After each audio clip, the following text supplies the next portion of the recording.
নমস্কার বন্ধুরা, আজ একটা hot and spicy fried rice recipe নিয়ে এসেছি।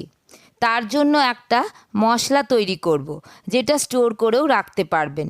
স্যান্ডউইচ, কোনো তরকারি বা রোল, অনেক কিছুতেই সেটা ব্যবহার করতে পারবেন। ভীষণ ভালো খেতে হবে এই ফ্রাইড রাইসটা, আর ওয়ান পট মিল হিসেবেও খেতে পারবেন। চলুন দেখি। বাসমতি রাইস দিয়ে ভাতটা আগে বানিয়ে নিয়েছি, জল ঝরিয়ে রেখেছি। এটা লেফট ওভার রাইস দিয়েও করতে পারবেন। ভাতটা মাছ থাকা অবস্থাতেই ফ্যানটা ঝরিয়ে নিতে হবে, এই রকম, না হলে ফ্রাইড রাইসটা ঝরঝরে হবে না। কিছুটা সবজি কেটে নেব। ছোট ছোট টুকরো করা গাজর,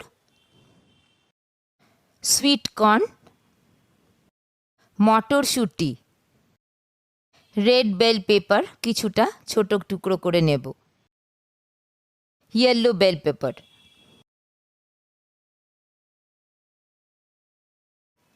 কিছুটা কুচনো কাঁচা লঙ্কা আর মিহি করে কুচানো আদা।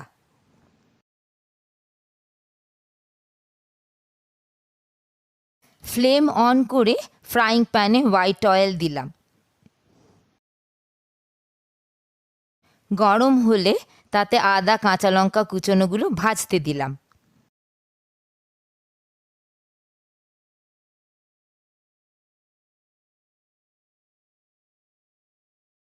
ভাজা হয়ে গেছে, এবারে সবজিগুলো দিয়ে দিলাম।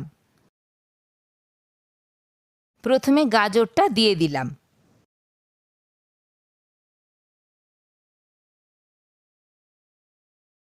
গাজরটা একটু ভাজা হয়ে গেলে তখন বাকি সবজিগুলো দিয়ে দিলাম।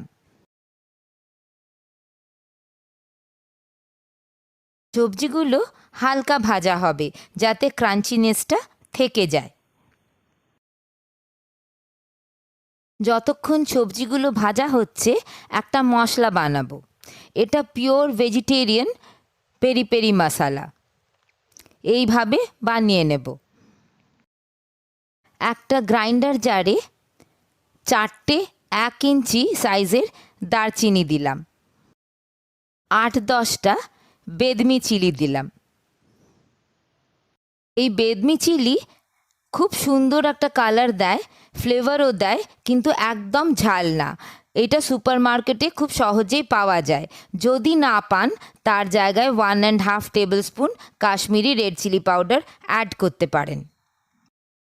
1 table spoon Kashmiri red chilli powder, 1 table spoon amchur powder, 1 table spoon বিট নুন, হাফ টেবিল স্পুন গোলমরিচের গুঁড়ো, হাফ টেবিল স্পুন আদার সোঁট, যেটা পাউডার পাওয়া যায় সেইটা, 8 থেকে 10টা ছোট এলাচ, আর 1 টেবিল স্পুন অরিগ্যানো, আর 2 টেবিল স্পুন সুগার দিতে পারেন। চিনিটা আমি দিইনি, অপশনাল। সমস্তগুলো একসাথে গ্রাইন্ড করে নিলাম। এই মশলাটা বানিয়ে একটা এয়ারটাইট কন্টেনারে রেখে দিতে পারেন।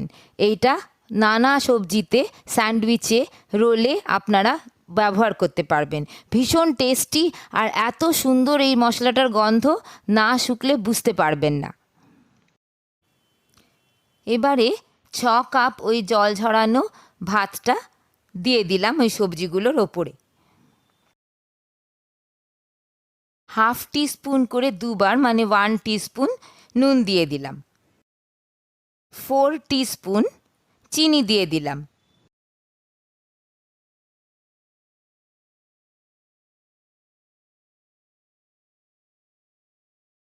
যে মশলাটা এক্ষুনি বানালাম, সেইটার 2.5 টেবিল স্পুন থেকে 3 টেবিল স্পুন মতো ভাতের ওপরে দিয়ে দিলাম। এবারে 10 মিনিট ধরে সবটা ভালো করে মিক্স করে নেব। ব্যাস, তাহলেই আমাদের ফ্রাইড রাইস রেডি। খুব তাড়াতাড়ি হয়ে যাবে। যদি মশলাটা বানিয়ে রেখে দেন, তাহলে তো কোনো সময়ই লাগবে না এই রাইসটা করে নিতে। আজ এখানেই শেষ করছি। ধন্যবাদ। আর ভালো লাগলে প্লিজ একটু লাইক, শেয়ার আর সাবস্ক্রাইব করে দেবেন।